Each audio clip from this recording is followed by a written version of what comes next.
tell my friends stand by me only if I'm right. I come out of triple darkness just to see the light. If I say it once, I guarantee I say it twice. If they want me, I ain't going out without a fight. In my dreams, I'm a killer, but for God, man. Try to play it cool, but it's getting hard, man. Rolling with the real and death to all the frauds, man. Not too many on me, yeah, it's kinda hard, man. In my room, sitting in my room. Know they waiting on me and I'm coming soon. Never been a sellout, never been a coon. Y'all be on the camera acting. Headphone on, the kid was cussing. I don't know, I thought it was an adult. It is adult sometimes. Yeah. And then I was like, what? Then we arguing on the thing. Dad, calm down. I ain't gonna let nobody talk to y'all. This song reference I'm gonna make isn't about slavery, but the song reference started with slavery. I know y'all always say when soon we start talking about slavery and all that, I'm ready to go in, right? The song is right. Have anyone familiar with the historic song?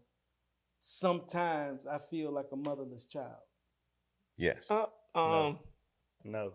Sometimes. One of the plays I did, was it Seven Guitar? Was it one of those? Sometimes. Darker Face of the Earth. Darker Face of the Earth. Okay, yeah. I think. Okay. I don't know if I sung who. It was somebody in that production. I can't recall if it was myself or not. Do you remember your lines from the play? No, okay. I don't. But I'm familiar with it from that. That's the first thing that came to mind when you brought that up. It was in reference to our struggles in slavery and hangings and all of that. I'm not gonna do that to myself. Okay. But anyway, what it makes me think about is, in terms of what we wanted to discuss today, is safety, security for children, right? Like, sometimes I feel like a motherless child. How does a motherless child feel? A mother is God to a child, right? That's right. Mother is, I feed you. I'm the nurturer. I'm the sustainer. I'm the guider, the teacher. Right. Up until not just for a baby, but for a few years until they get cognitively start to feel their way. But safety and security, she is the safety. She is the security. She is the comfort. So when we talk about feeling like a motherless child, we're living in a culture, in a world right now where we have people that are food insecure. We're talking about what's going on, unfortunately, in Palestine and the Gaza Strip. Like 70, I think we were listening to the statistics. Yeah. Like 80% of the people, if I'm wrong by 10 or so, either way, forgive me, are food insecure. Yeah, for sure. We have emotional insecurity. There's a lot of school systems, the school district that I work with right now has, along with many other school districts, sued social media platforms because of the mental impact that the platforms are allowing the algorithms to play on the mental health of young people, right? Wow. Because there was a lot that came out about, they knew that these things were causing image issues with young people in terms of weight and different things. And so there's a lot of talk about how do you legislate these folks to make sure of that. So my question is around safety and security for children, and how we as parents and as fathers, along with our wives or our significant others, try to foster an environment where our children were safe emotionally, safe physically, and they grow into that safety without feeling motherless, fatherless, alone. And more specifically, my question to the group, the first question I have to the group, when you think about safety for your child, when you first became a father, you immediately become a security guard, right? Yeah. How does that dynamic grow as your child grows? Somebody want to go Anybody? first? I can go first. Yeah.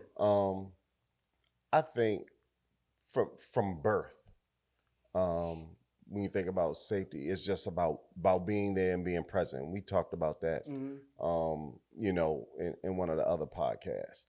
But for me, I think the language you use when communicating with your young people is paramount. Mm-hmm. Because that conveys, if something happens in the house or something happens somewhere, they immediately are looking to you. Mm-hmm.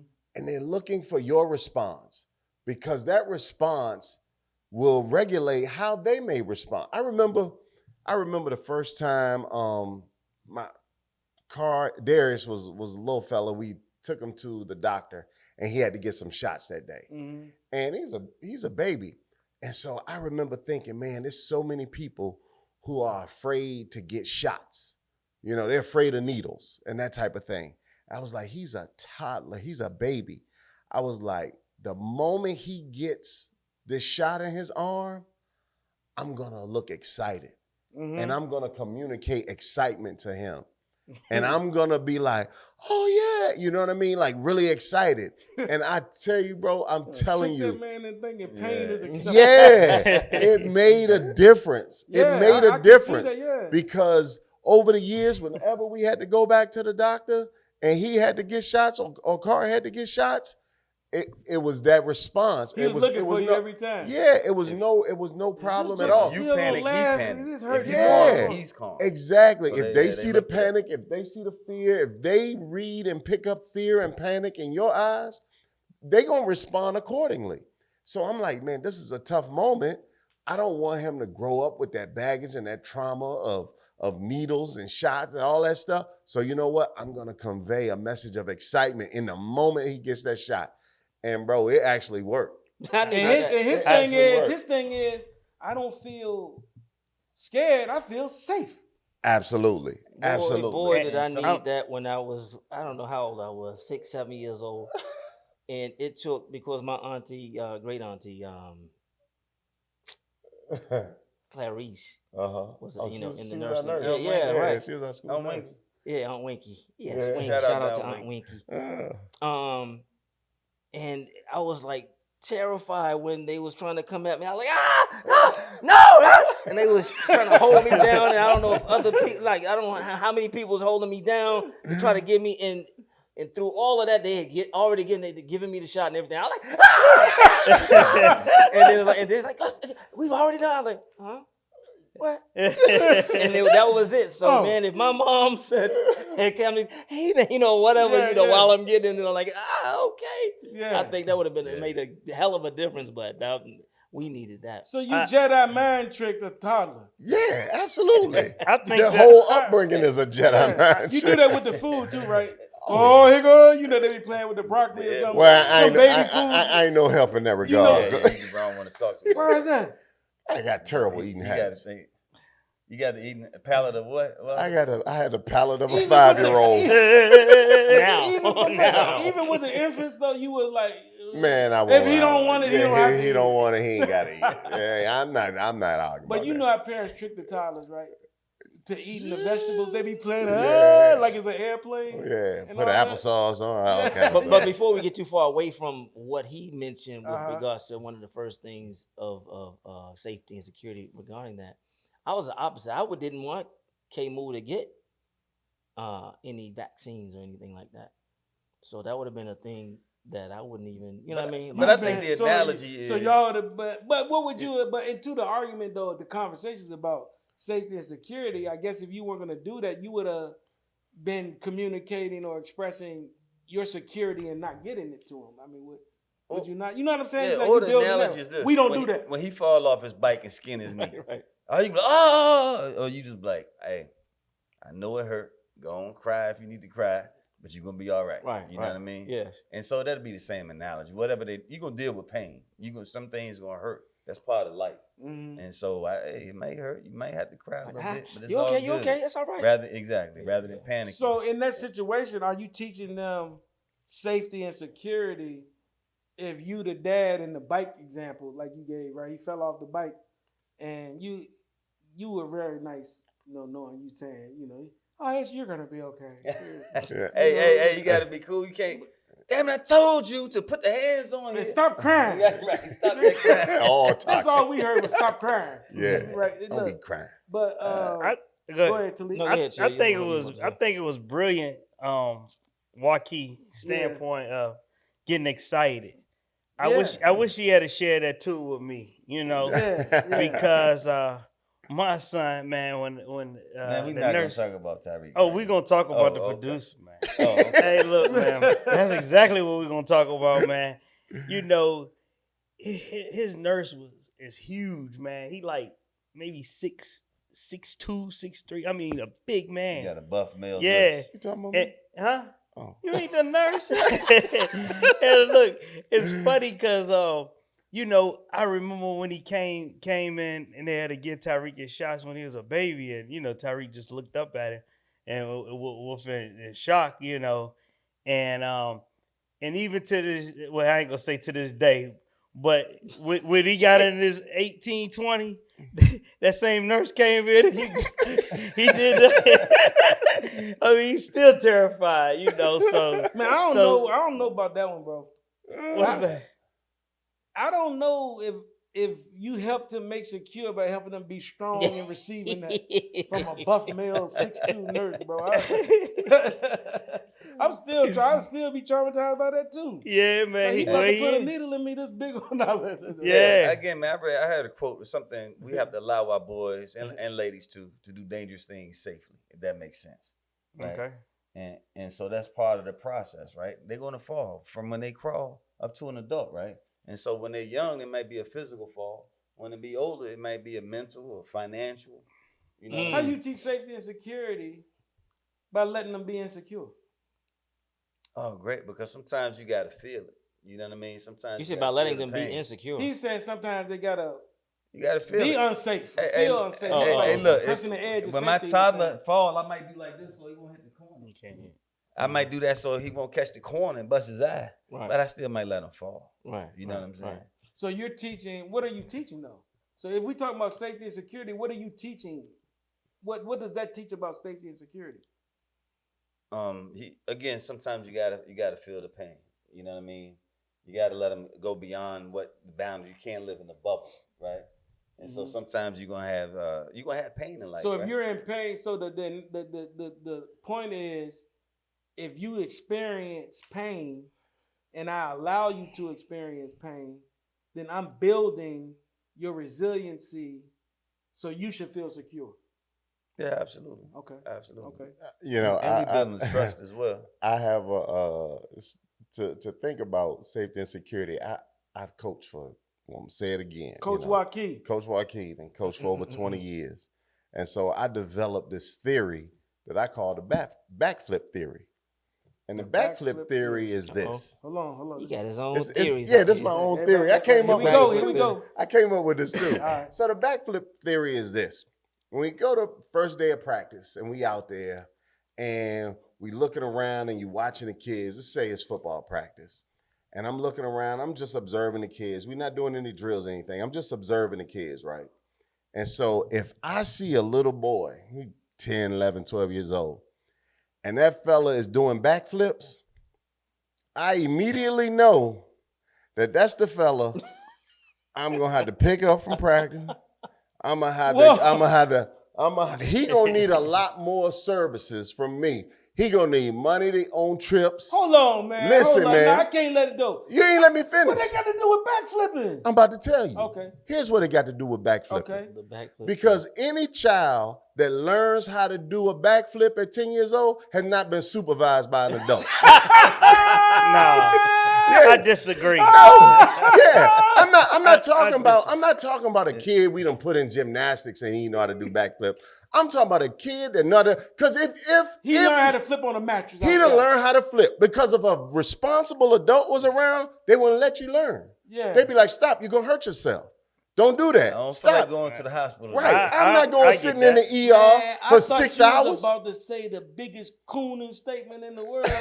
You say and you cooning flipped it into the most genius analysis I ever had. Yeah, I'm serious. No, because I Yeah. thought he was on some type of time like, you need a ride because you flipping around and No, you got a lot of energy. no. If you have learned how to do a backflip That's true. at 10 years You ain't old, got no you ain't got no supervision. supervision. And that means you ain't Or got no before ride. the- That means you ain't got no ride to practice. That means I'm gonna have to go to your grandma's house to get your helmet. I'm gonna have to go to your aunt's house But to one get your thing though, it cleats. also means one other thing. You're probably the best athlete. on He the gonna be team. my best player. He gonna be my best player. Yeah, he gonna be, and that's why I'm picking him up. Exactly. Wow. He done Wow. fell Pick him down. up. He done fell down plenty of times and got Hey, back up. And That's got right. up. Hey, Yeah. That's so right. he That's learned good. safety and security in a risky endeavor because of his independence? Absolutely. Mm. Absolutely. Mm. That's real, man. Mm. That's He's forced to be resilient. so that's yeah, man. That's my backflip theory, man. So most of us though aren't. If we had, you said, I can tell he doesn't have much supervision. Yeah. So then, for those of us who are supervising, does that mean we doing too much then? Yeah, bro. And we not helping them get to that place where the 10-year-olds. I remember my son Amir was playing t-ball right over on First Street, right? Mhm. His first time playing t-ball, and he couldn't ride a bike yet. And he was like 5, or I think he was 5. I don't know what time he's supposed to learn to ride, but he couldn't ride one yet. And look, we went to the t-ball practice, and we was practicing right up First Street. Y'all know the hill come down in the field down at the bottom of the hill? Yeah. This little kid came from the First Street of Projects. He was flying down the hill, right? Uh-huh. And he was about 4.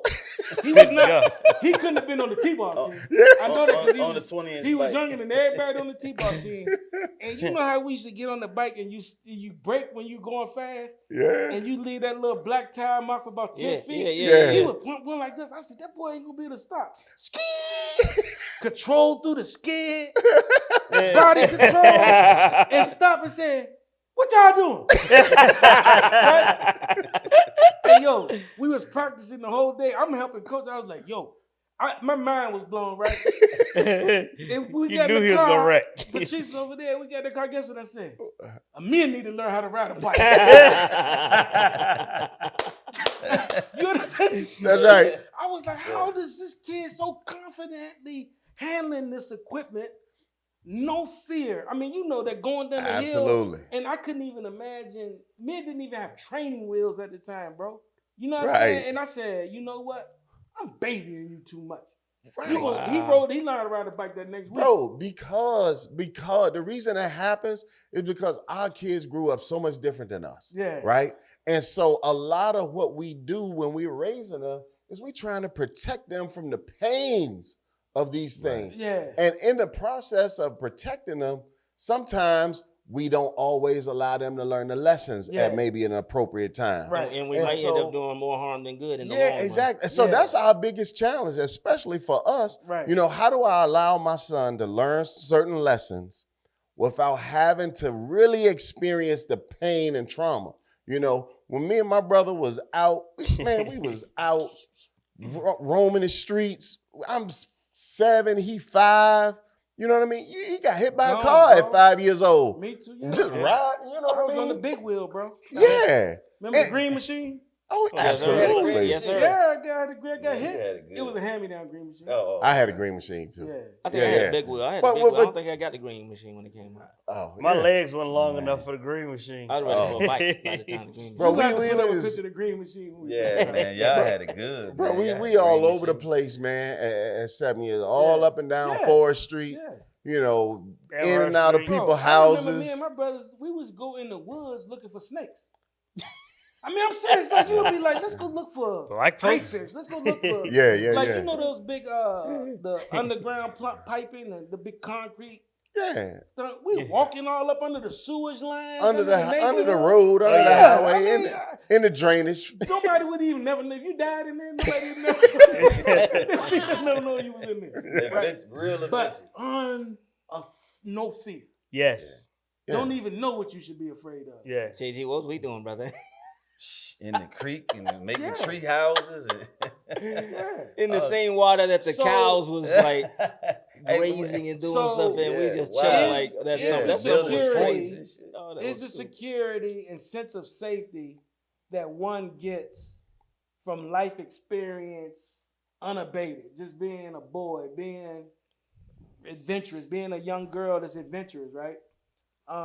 Is that a more impactful arrival at the sense of security than the parent that's being a helicopter? No, not even a helicopter, just trying even more methodically to every step sort of coddle and not let them go through that stuff.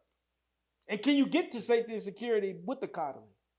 with what? Say it When again. if you're coddled, if you're not allowed to experience the pain of life, appropriate pain of life at certain stages, does that make you later become a teenager or an adult that has safety and security issues. Oh yeah, for sure. I think it does. I believe so. I think you'll be the child will be approached with a rude awakening, as to like that. And of course, the little example you gave of the little dude coming down the joint mad fast, he could have been an anomaly or what have you. Yeah. But I think there is Not a in that balance. community. Huh? No, he wasn't Not in even that the best community. 4-year-old out there. Not all of them could, would have that sense of bravery and all of that. Yeah.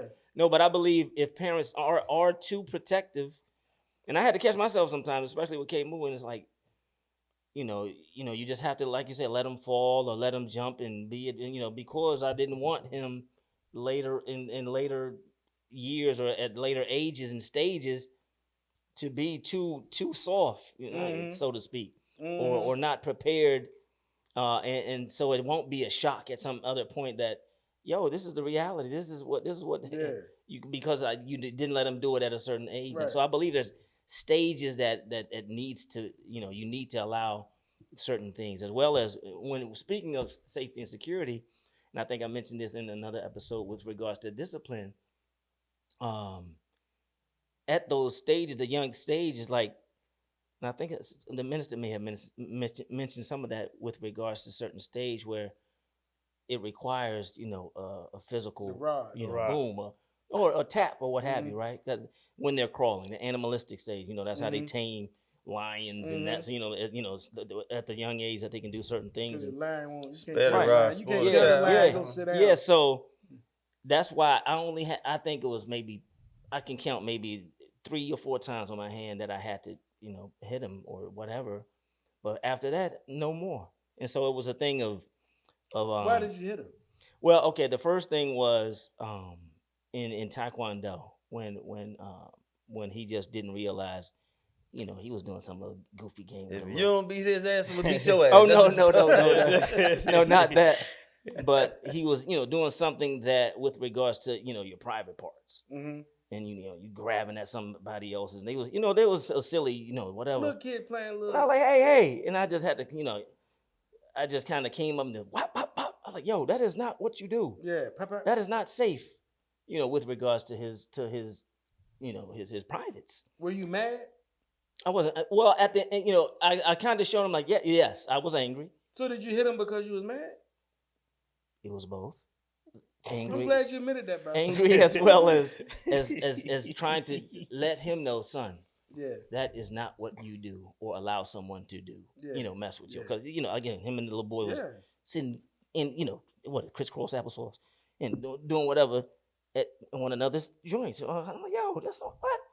I yanked him up, pop, and took him to the bathroom. Is K-Moo gonna watch this I yanked him up. episode? He probably remembers. He knows. Yanked him up, popped him, pop in the bathroom. Yeah, he was like shocked. Oh, what the hell? Basically. But then afterwards, I explained to him. I'm like, son, that is not something that you do or allow someone to do to your privates and blah blah blah. Yeah, And yeah. I was like, I love you, yada yada yada. And this is, kind of letting him know that this was out of love and for your security and safety. And so I explained it to him. And of course, we have a great relationship and everything. Man, now, you but- know what? I was joking with you at first about it, but you brought up something that might be the most important part of this conversation, bro, because the whole idea of this safety around sexual activity, innuendo, malfeasance, whatever, is the biggest part of safety and security for our kids, and especially our girls who, like, I think it's something like 1 out of 3 of our young girls getting touched by a family member or Someone they know. someone they know and Or stuff someone like the that. family knows. And there is no, I imagine from what I hear and stories I've heard from people, there is no more unsafe feeling in this world for a child than to be abused, manipulated, used in that way. And so in our community, do we talk about it enough? Do we talk about how parents have to guard? You speak of the men. I still remember he said he was talking to mothers and he was saying, it's your job to protect your daughters. right. He said, I don't care what you got going on. you protect your daughters, right? Right. And he was like, if they come to you and tell you that somebody's touching them, your children, or bothering them, he said, you believe them always first. Don't you ever be like, that's just a child and she might be misunderstanding and all of that stuff. Because look at how insecure you make a child if they get violated in any way, even if we take it outside of sex, and you aren't there to advocate, like we talked about in the previous episode, with fairness, find out what happened and bring them some security.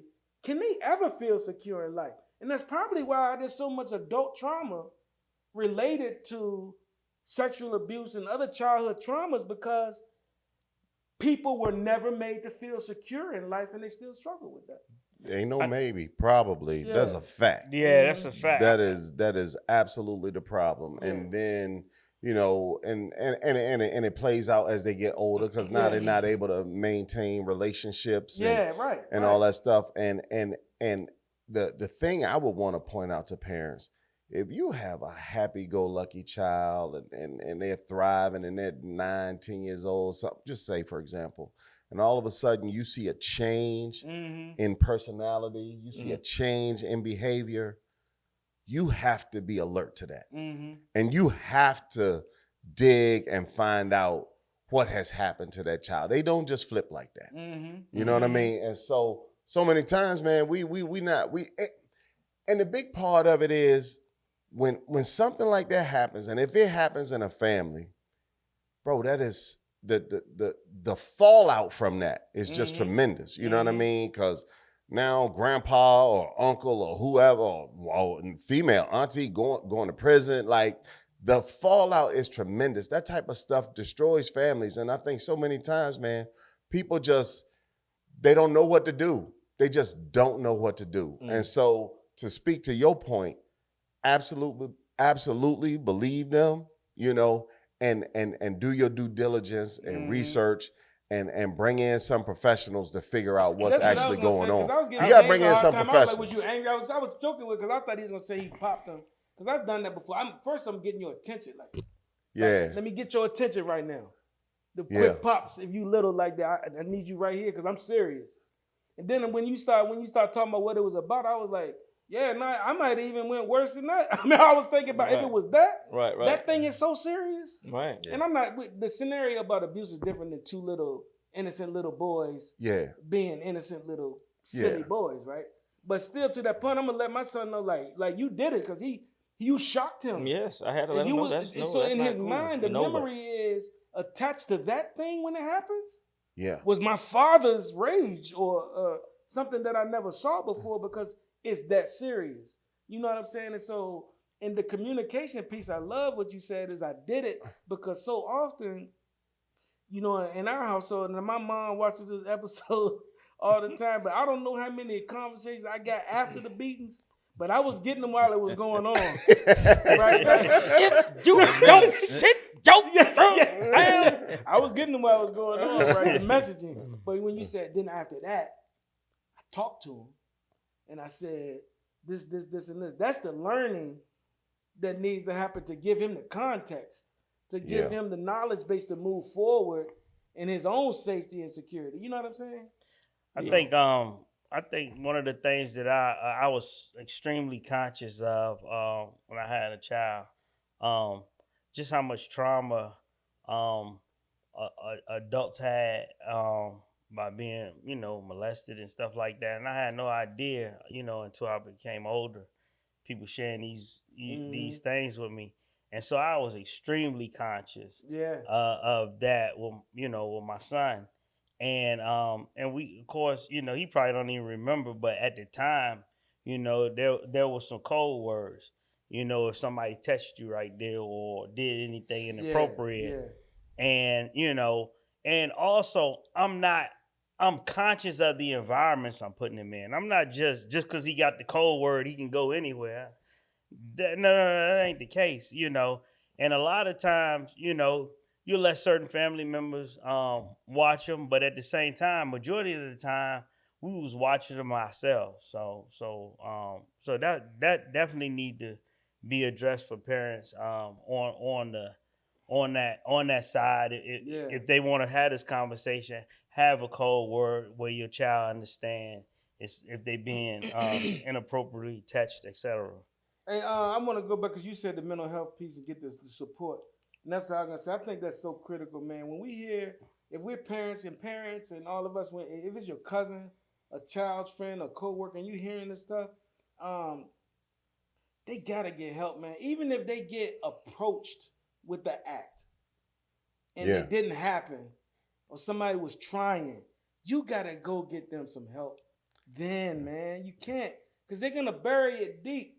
And just thinking about the relationship of that, if now they didn't get touched, you know about it, so you think it's all good and you watching more, but they still might be seeing this person function just in regular, like nothing happened, other than it just didn't happen. You know what I'm saying? So, but they need to talk. They need counseling. So believe in and get them some. Get them some help early, so that it doesn't spiral from I have abuse. I'm being abused. I feel safe and insecure now. So how do I get safety now? When I get older, now I feel good. I need a substance. It makes me feel better. I need this. It makes me feel better. I need to let people use me. It feels better. You know. So do we need to have another discussion about how we view mental health and counselors and therapists in our community? You know, that's a whole nother conversation. That's true. Because a lot of times, man, we like, man, I ain't going to tell them people my business. I ain't, you know what I mean? You know, like, bro, that's a real problem, because we are not treating the health of the brain with the same level that we would treat the health of the heart. You know, we just not treating it with the same level of importance. And we have to do that, man, because we have to see, no different than if somebody came to me and told me, my wife had stage 3 cancer or 4 cancer, I'm going to address that. Yeah. Well, if I'm dealing with someone who is going through depression and all that, I got to address that. Right. We can't just let these things they need to be made fester and grow. We need to help them feel safe and secure. Absolutely. Absolutely. Go ahead. So we're talking about protecting their physical health and mental health. All of the it. above. All that. Because so many times they interconnected. Yeah, absolutely. You just like and that what you was talking about, I used to tell my kids, when they reach a certain age, me and your mama not wiping you no more, right? So you teach them to respect authority, etc. But at a certain point, nobody touches you. You know what I mean? Right. Me and your mom don't wipe you. So I don't care if it's grandma, granddad, police, teacher, preacher. You got to teach. You got to have those conversations. Your peers, and so like you say, they have to be socialized amongst their peers as well. Like you said, just protecting them physically. And one thing that I haven't heard in a long time is old cats used to say, the best thing you do for your child is to love their mama. You know what I mean? And so when they say that, that's keeping the families intact, right? And being a protector and provider, etc. And so one of the sons, I got a divorce, right? So I'm living in an apartment. And so now Gabriel's probably 5 years old, right? And so I would take him outside and play with him, right? And there was another little boy. I never see his parents. So I would have him race, run, and ride bikes and swim, compete, and they would beat each other. You never see his parents? Where's his parents? I don't know. They live there. But he was running wild. You know what I mean? He was doing flips. Yeah. He was doing backflips. Backflip theory right He there. was at Waukee practice. Exactly.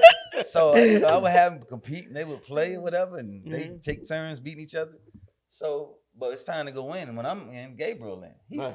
Right. He's not gonna run around in the park lot in the street. This little dude bring him The across. little man still out there. town See, somewhere. he out there till it's dark, right? He out there. I guess he gotta go home. By the end of the summer, he was beating Gabriel and racing on the bicycle in the swimming pool because he was out there all the time. He was at the Catholic. Exactly. Right, independent. Once again, the backflip guy. Yeah. Wow. But at the same time, You proved my point. being the socialization of him being alone, you know what I mean? He's gotten stronger physically. Who could protect him physically? I don't know. You know what I mean? So those are pros and cons about him being vulnerable. Out there. It's back to what we talk about. You can't protect what you don't control. Right. Yeah, absolutely. Right? And that applies more to children than anything. Yeah. It does, you know what I'm saying? Because if our job is to protect, if I tell you don't leave the gate, right? Mm-hmm. If you leave the gate, right? Yeah. I have lost my ability to protect you. Right? So your security, I'm no longer in that game with you no more. Right now. So that little boy, he's a great athlete. He's confident in his abilities. He feels safe when he out in that community, but he's still vulnerable to the wickedness of this world. Right. And these adults we talking about that can manipulate his lack of power in that world that we live in. And so his when mind. Gabriel go in the house, and you could you might be like, nah, Gabriel got to go in. He might be out there being a better athlete, but he also is at risk every time he's out there. Right. So it's like, how do we build the safety and security and the evolution into more challenging him in a controlled growth? You understand what I'm saying? It's like you want it. That's what we It talked can't about be. earlier, It can't be controlled risk. uncontrolled. Yeah. It has to be measured like that. Hey, How well, look- hold on. Go ahead. Why you can't protect something you can't control? Why don't we apply to kids? I didn't say that. He said it only. That's he not didn't what say I it said. only. I said most of the Mostly. time See, Oh, it okay. applies to kids. But what you're trying to get me to do is say it apply to women and wives. yes, sir. Yes, And sir. I absolutely am gonna say it apply to women and wives. Okay. Absolutely, you can't protect. It's our job to keep them safe and secure, Yeah. right? Is that if my job is to be your protector? I signed up for that, right? She a You strong, don't tell, independent woman. but you don't tell the security guard how to guard you. Okay. So Do you? So when Do you have when security and then tell him this what you got to do? Oh, Right. That Exactly. guy on You it took was the a words guy out of my that mouth. Okay. was talking on Yeah. that on IG. If you're a celebrity, a He made star, a great, made a president, great point on that. yeah, the security detail dictate where you go. Right? Yeah. I'm not controlling your life, right? I'm controlling the environment and circumstances we moving in right now in the interest of your safety. Right. They don't get that. Different topic. And so that's what we do with our no for But real. it's the same That's thing. what we do with our We family. do have to keep them. So as we want our young men to grow up to be protectors of their family. Hey, look, Right. man. You know When what I'm we saying? when we went to Vegas, right, years ago, I think it was one of the first men trip we took without the ladies, right? Mhm. Oh, you mean Uh-oh. us? Yeah. Oh, yeah. Nah, but it was just a relief. I never forget that feeling of like, man, I ain't worried about protecting you. You know what I mean? And you so I ain't with them. yeah. I ain't with them, baby. But you know, yeah. So we got each other back if something go down, right? But it Right. was just such a different feeling I hadn't felt Right. in a long time, and Right. it was. Oh, you saying because you don't have to 'Cause- protect? because you always in protective mode. Oh, Yeah, gotcha. yeah. Yeah, So real you good with point. you with 4 other dudes that you know they got it. Equally Yeah. thinking. So the I don't same. They have got to- it and got you. They got Right, it right. and got you, and I ain't got to worry the relief, and that for real. Like we ain't trying to talk up on a mancation, but Yeah.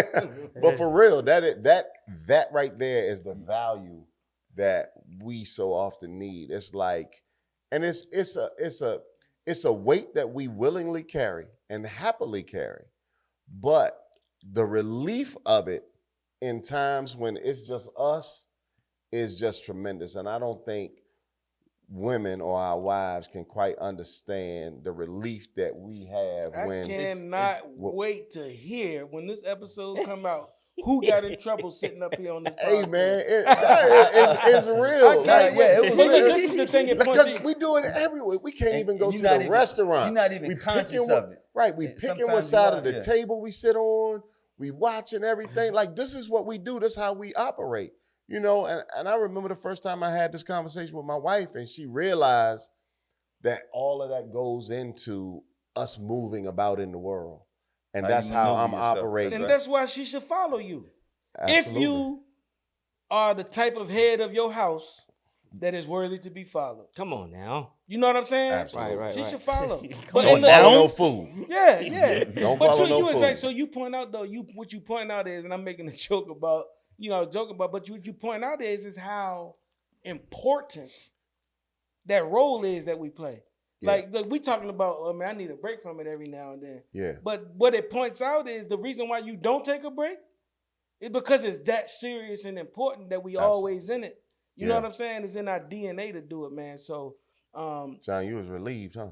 Oh no, it was like a backpack that you didn't know you had on. Yeah, right. It's like Oh, wow. that. I wasn't mad at nobody, but Yeah. it was like, man, it's the first time in a minute that I can just chill. You know what I mean? And Yeah, Is that what it is?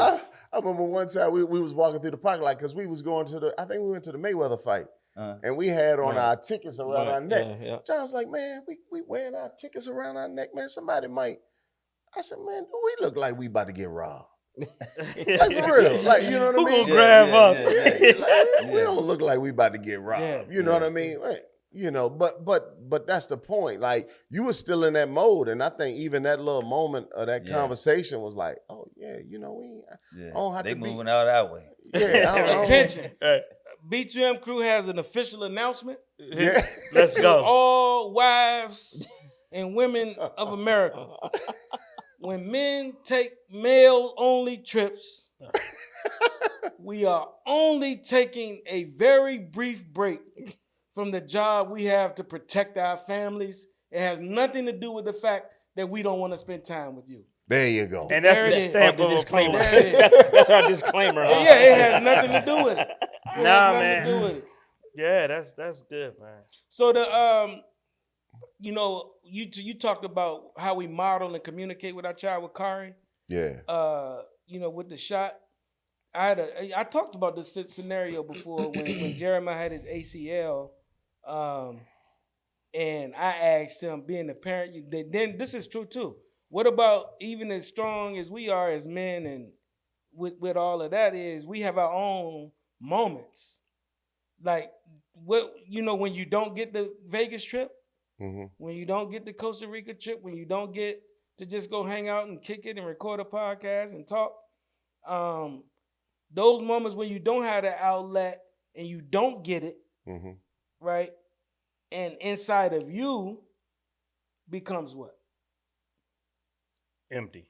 I don't know. No, you're frustrated. Yeah, yeah. Or you're just always on edge, right? Does that impact, like when we provide security sometimes, do we sometimes, if we don't balance ourselves, we end up being that protector for our families in some, I'm going to say rough, I think a little rough around the edge ways, sometimes a little too overbearing I think and it's just frustrating. the buildup of the stress. Yeah. You know what I mean? And we don't even know it's building up. Yeah. You know, Yeah. and it's the buildup of the stress and our own mental health. So, you know, as they always say, you know, when you get on the airplane, they say, hey, if there's an emergency and the mask drop down, put yours on first. Yeah. And I think sometimes we forget to do that as the Put ours fathers, on first. to put ours on first Yeah. because we're so focused on Everybody the So else. with people. Jer- And we forget that. I And, did and wh- so that stress builds up and the tension builds up, you know, and then you may have a response with your significant other or your wife Just a little quick, that's curt. inappropriate. Yeah, exactly.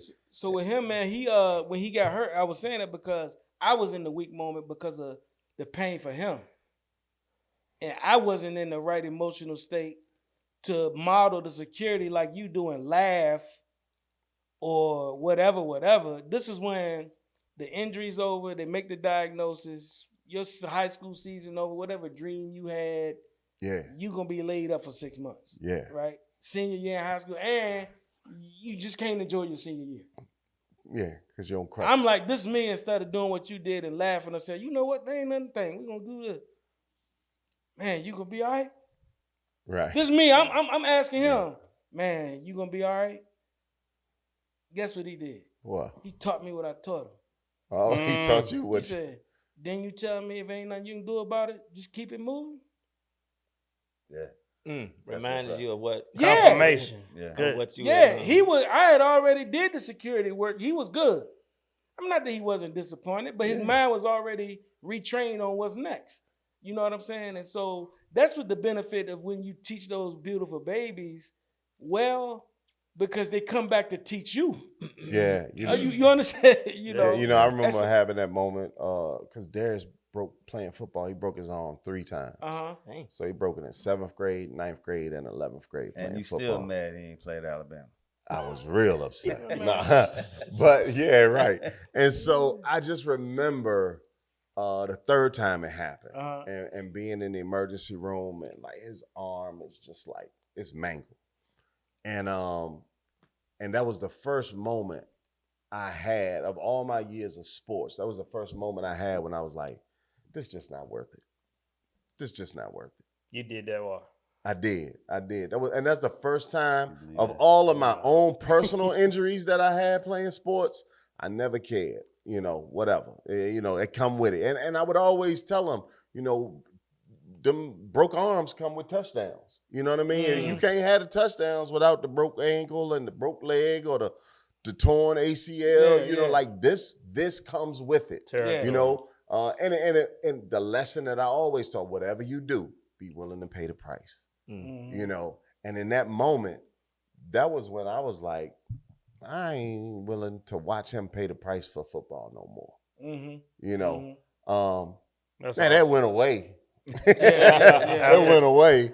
But 6 weeks later, after the bone healed. Yeah. You know, but he was like, I'm gonna get back. I'm not gonna miss the whole season. I'm not gonna miss the whole season. And he made it back in time for the state championship You game. had built everything. He had all you. It wasn't nothing you could eat. You ain't even have to. You wasn't even involved at that point. Yeah, same thing. Yeah, because I was like, all right, man, whatever. You good. But he was like, I'm gonna get back, and he made it back for a state championship game. And was able to, you know, be a part of that. That's just, once again, it's what you already taught him. Yeah. Let me ask y'all this. Putting them deposits in. I had a question too about in today's society, right? We talking about when we was kids, when our kids had different journeys. You know, we call it the cocoonization of America, right? Everybody's in the house. Everybody got a TV in every room. You said the cocoonization? Okay. You know, I ain't grew up with air conditioning. We had one TV and 3 channels. You know what I mean? Video games. And so there's a less, the kid's not going riding his bike by himself, even when he's 13 anymore. You know?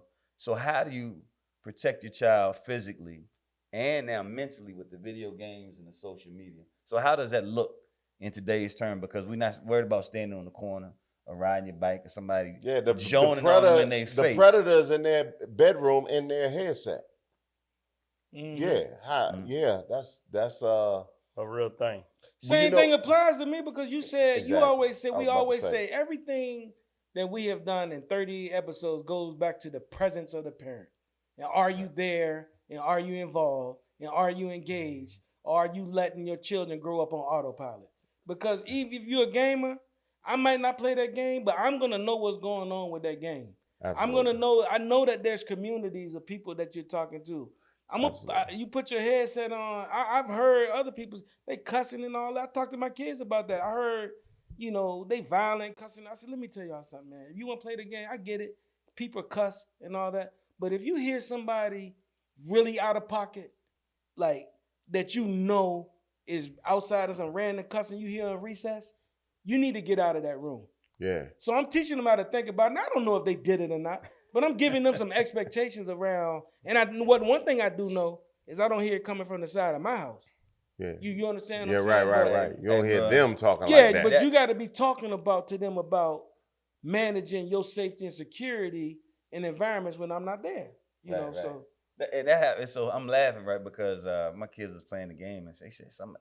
I couldn't hear what was happening. I said, but I was watching their reaction. I said, who y'all playing against? How you play against somebody you don't know when your buddy got the game, right? And then I put the headphone on. The kid was cussing. I don't know. I thought it was an adult. It is adult sometimes. Yeah. And then I was like, what? Then we arguing on the thing. Dad, calm down. I ain't let nobody talk to y'all.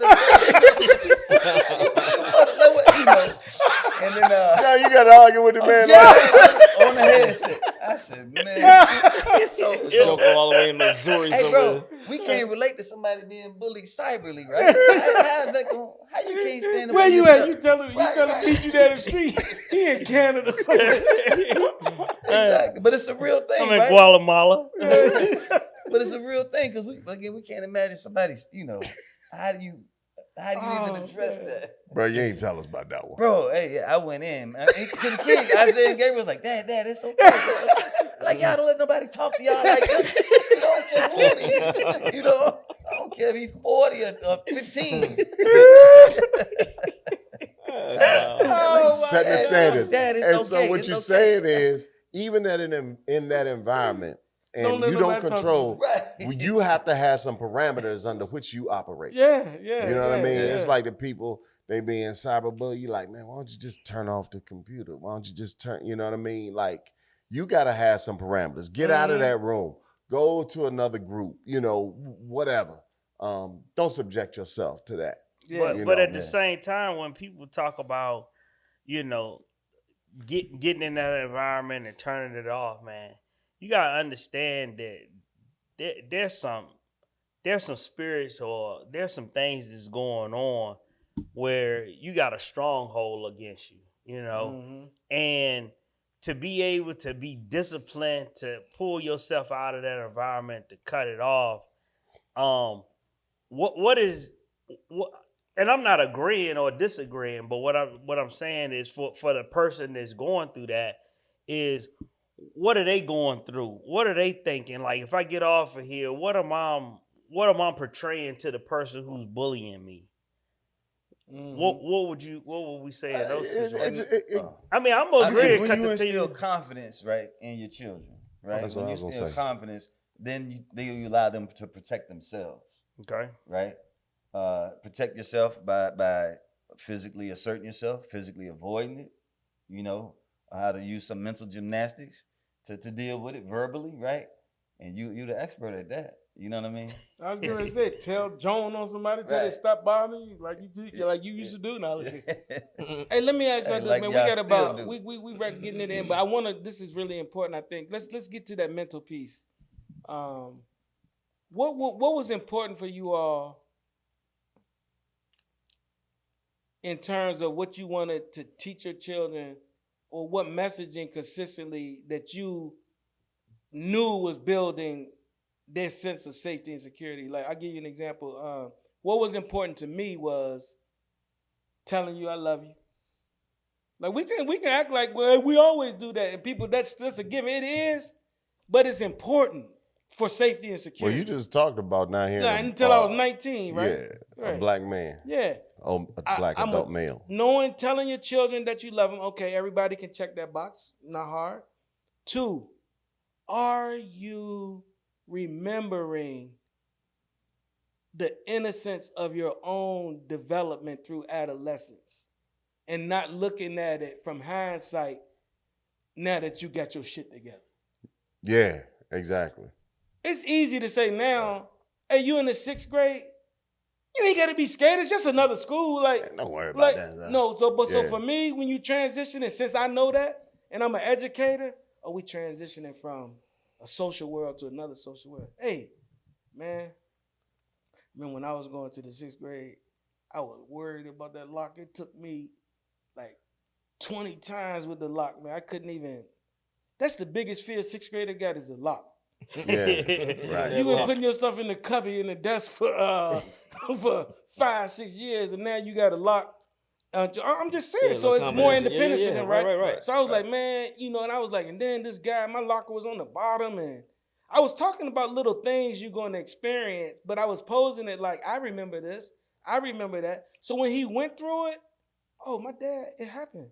Oh, it's still happening. It happens now. Oh, he got through it. He good now. He's a grown man now. He's fine. So he must have made it through this insecure space. So are you checking in and having conversation with them about their life? About the small things in their life? Like, oh, how was that when you went in there? Did everybody speak? Like, you asking them and talking. And then I know you. Yeah. And if you're not somebody that's strong, then I know I got to build you up. You know what? Let me tell you something about you, man. Let me tell you what you do better than this. So if you know them and you engage, you can build that. Waki, I know you got something for me on that. Now, I was trying to think if I shared the story with y'all about Darius going to Peabody when I first took him out of Burley. And Yeah, all you that did. stuff. But you You can know, hit it real quick. yeah. With the audience too? Yeah, I don't know if I shared it with the audience, but Yeah, go ahead. But I remember From- when talk about safety and security. And I had Darius was at Burley when he was in 6th grade, and he had started out there, and that school year wasn't going very well. It was only about 6 weeks into the school year, and I was like, all right, that's it, you out of here, we leaving.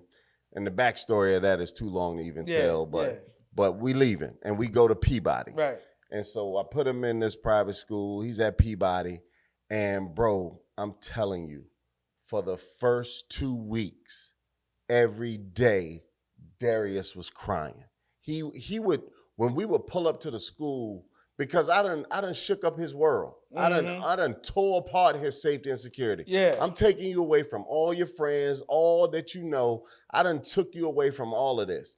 And every day he is literally sitting in the car crying. He won't even get out the car when I pull up at the school. Yeah. He just won't get out. And then when he gets into school, he's in the bathroom crying. Shout out to Munir, who was at the school at the time. And man, he was, you know, a brother that was strong and took him in and nurtured him. And a brother that knew what Darius was dealing with. Exactly. He's a woke brother. Nurtured him at the conscious. time, man, and was just there for him. That meant so much.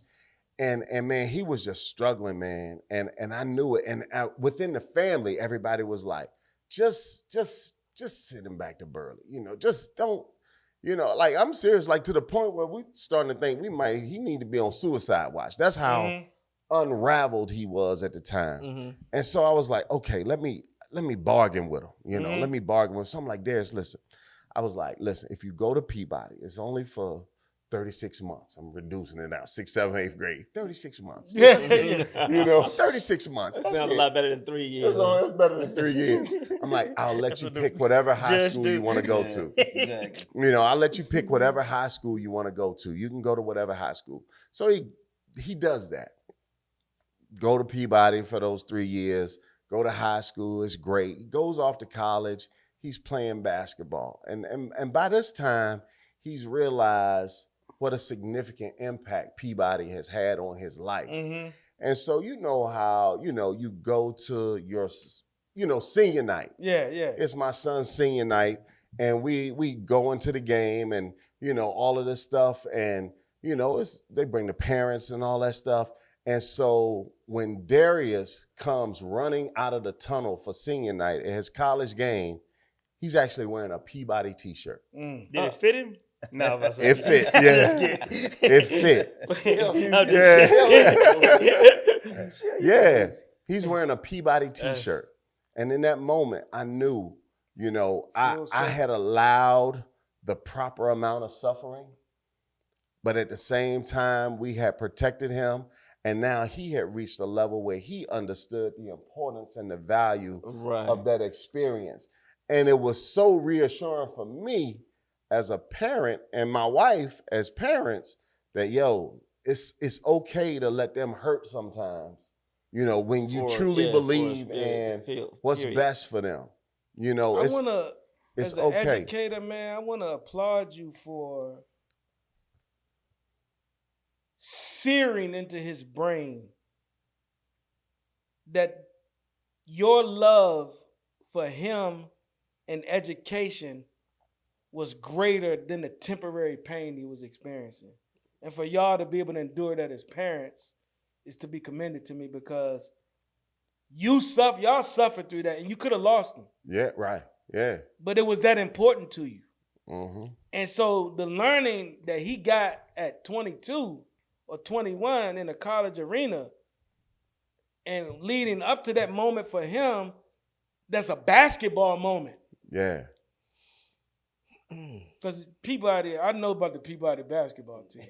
You ain't gonna talk about. They got a great coach, man. What you talking about? Man, they was playing. Hey, listen, man. I'm not. Hey, yo, man. Hey, look, let me. They was playing against Okay. YBA teams, man. In middle school, but I'm just saying y'all to be commended, because that took a lot. And I want parents to hear that, because it's not gonna feel good sometimes building the safety and security in your children. It's not gonna feel good to you. And you might not even see the reward until many years later. And that's what happened right there. Yeah, exactly. Hey, man, I know. I'm just thinking, too, the next level of this thing is, as men, obviously we're not supposed to be predators. We're supposed to be protective, right? Of our immediate family, first and foremost, of our neighborhoods, our community. So the example I used when Gabriel was out there with the young fella riding the bike, always unattended, guess what? I was protecting him. That's I a know fact. this kid from Adam. But That's I a wasn't going fact. to let nothing happen to him while I was there. Yeah. And that's what we need in our community. And I remember one time I came home and a little kid was in the house. And I'm like, who is this? He was eating. Oh, that's such and such. I said, who? Where he live at? You know what I mean? Oh, he live across the door. His mom and daddy know it here? Nah. Didn't know the mom and dad. Actually, I ended up dead knowing them. I ain't going to name their name, right? But out there running free in our house, it's dark. We fed him. We treated him right. I said, you need to go home though. Where you live? I'll walk you home. You know. He and wasn't even gonna go if you ain't tell him. Right. Right. And another story is when we moved right to a different area. My ex-wife had moved before me, right? And then I came up. I was back and forth before I moved up there full time. I said, where the kids at? Well, they playing with such and such. Where? Over there. I said, I don't know them people. You know. Or did she? Right. Right. She ain't know them. I mean, well, they got 2 kids, the same age as I 2 kids. Right. Don't matter. I don't know 'em. Right. You know, so I go over there, meet the dude, you know, shake his hand, drink a beer with him in the garage. We talking or whatever, right? He tell me a story. Blasey blah. He dealing with this, that, the other, his job, right? I said, okay. But he doted on his kids, right? And so one day he was at the bus stop. His kids was there. The police was over there. I was like, damn, what's happening over here? Early in the morning, you know what I mean? Decent neighborhood. And he was like, man, I think these young cats running around here, you know, stealing stuff, snatching stuff, right? And man, something made me say to this dude, I said, man, you know what? I'd kill a motherfucker who mess with my wife and my kids. You know what I mean? Right. Because they were saying somebody had, a mother was going out and had the child in the car seat, forgot someone in the house and came back, right? And so that's why I was like, Yeah. I had to say that, let it be known. And I don't talk like that. Yeah. Right. You know, verbally a lot, you know what I mean? So boom, boom, boom. So fast forward. It was a few other robberies in the area. This cat was robbing. He was on the news for that particular episode, right? And then found out he had robbed a few other gas stations. And so, but he was literally the same person who had did that day, had tried to snatch a lady purse. Something just told you, let me say this right now. Yeah. What, the neighbor that you said this to ended up being it was the him. culprit? And the thing, he was so calm and smooth. You know what I mean? You don't crap where you eat, right? And then people desperate people do desperate things. But you just said, motherfucker, yeah, why you gonna scale back? Yeah, all right. You don't shit where you eat. Right. And so I say all that to say, and then again, that's my ex-wife, and she used to be like, you keep talking to people, they don't want to talk to you. You don't even know, they don't want to be bothered with you, this, that, the other. But when she needs something, do you know somebody that can do this? You know somebody that can help me do this? Right. I said, nah. But what I realized that I was doing unconsciously was I was in and about my community. I'm gonna know it. Yeah, I'm gonna know it, and I know everybody I talk to not gonna be my friend. Yeah. You know what I mean? Sometimes you develop friendships, sometimes you develop acquaintances. But if you got any bad intentions, you'll know, hey, Stay from over there. Stay away from that Yates household. Hey, that ain't no easy. No, that was a good. And so good you move, protecting good your move. home and the community around you as well. And that's what we ought to do. That's so what the good whole men supposed community to can do. feel safe and secure. Absolutely. Hey, Talik, I want to wrap up and ask And you. as a coach as well. I just Yeah. want to add that as coaching basketball and football, you let these kids know you love them all. right? Absolutely. And you give them appropriate little sideways hug or whatever, like you were saying with Dion. Right. Especially with football. I got you, and I'm going to protect you. Yeah. That mean a whole lot. Talik had pointed out, he was like, man, because most of the time with Tyreek, you know, we kept him. We was with him. And I remember, I don't know if y'all remember the episode I said we didn't do sleepovers Right. in my house. We talked Yeah. about That was a Yeah. safety and security decision, Yeah. right? Right. And Talik, was that sort of how you felt about it? Like, we not absolutely. Because a I lot knew of that people do from those the- random, from like, the rip. that child can sleep anywhere. Yeah, Any they think night. it's fun. And Nah. I don't play that, bro. I mean, I get it. I let our kids You stay, did bro, anywhere. Okay. pretty much. No, I get. I'm not. You know. Wait, Yeah, hold up. Now, there was real never a quick, case where they was wanted it to- after proper vetting of his peoples and stuff or whatever? Absolutely. Oh, okay. So Absolutely. that's different. Absolutely. But I mean, you know, different. they could have vetted too, but they was like, nah, we ain't doing it. You know, I just Yeah. you know, I just felt like, you know, I vetted the family. How do you vet the family? You don't really. You just generally you know don't they're really. decent people. But Yeah, really you can't, because I remember, you know, you really can't vet the family. Yeah. You know what I mean? But I'm just trusting in what I put into them. Now I ain't sent them to spend the You night gotta when know they that you was present, though. 4 years old, What 3. about 8, 7, 8? Yeah. 8. But 9, only 10. y'all was spending where was they spending like with Maine and them? I mean, I'm just. No, I ain't talking about that. But like when they was in school, they had friends and they was Let always. me give you an answer. Let me having give this for different example. with Like, so they spelling. might have had 8 or 9, did a sleepover like with a friend of another race or something. For example. Oh yeah, absolutely. Okay, You know, okay. he going to school with. Yeah, that's you what I'm know, saying. Yeah, So yeah. that's what that let me know is outside the community of Yeah, people you already knew. And what I'm thinking is, I don't ever remember a time when They wanted to spend the night, and I said no out of safety and security concerns. Okay. You know what I mean? That never came up. What do you like when I said I never let that happen? What do you think about that though? Oh no, I think that's You just think to each his own Yeah, on that to one. each his own, because it's Yeah. all about your comfort level. Yeah. You know And what I then some mean? people might have had experiences in their own life or the hurt. Yeah. Because for me, it's a question of that question I asked you. I was like, how do you vet them? You was like, you can't. That was my decision. Well, since I can't vet, it's not worth it enough. I just go pick them up when I gotta go pick them up. Then go play with them. But that's even crazy too, because you can play with them and be down in somebody's basement and get violated and go home at 6 o'clock. Yeah, right. Yeah. Exactly. And my thing was, I always said, I'm not gonna let it happen on my watch. Yeah. You know, and if I'm the parent, I need to be responsible. I need to be engaged. I need to know what's going on. Yeah. And you know, if it's something extremely out of my control, you know, it will eat at me. Yeah. But at the same time, you know, I have a lot of control right here. My wife have a lot of control right here, and we're gonna operate in it. You know, so that's what we did. Yeah. It's the B2M crew, broadcasting from Fayetteville, Georgia, suburbs of Atlanta at Wind Production Studio. New business down here in Fayetteville, outside of Atlanta. All your TV production needs. Our executive producer, Tyreek Wynn, and family operate this wonderful building. How can they contact the business, Brother Talik? Contact us at 754-225-2805. So we've been talking to you as 5 brothers that have been friends for over 40 years, have 12 sons among us, talking to you about conversations we've been having about brotherhood and fatherhood over the year. Today, to recap, we talked about safety and security. We talked about the importance of parents being present.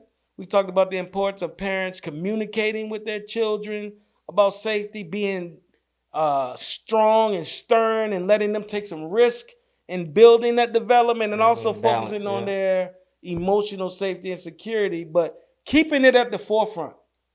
You know, safety and security while reasonably allowing them some life experience that can help them grow and be safe and secure in their own right is what we talked about today. You got something to take us out with, Joaquin? Yeah, man. In the words of the great Frederick Douglass, it is easier to raise strong children than to repair broken men. Peace. Yeah. Winning. I'ma show them how true and independent get it. Whole game changed by the time I finish with it. We about to get this business handled in a minute. And I won't stop until I'm winning. They don't want me in the office cause I tell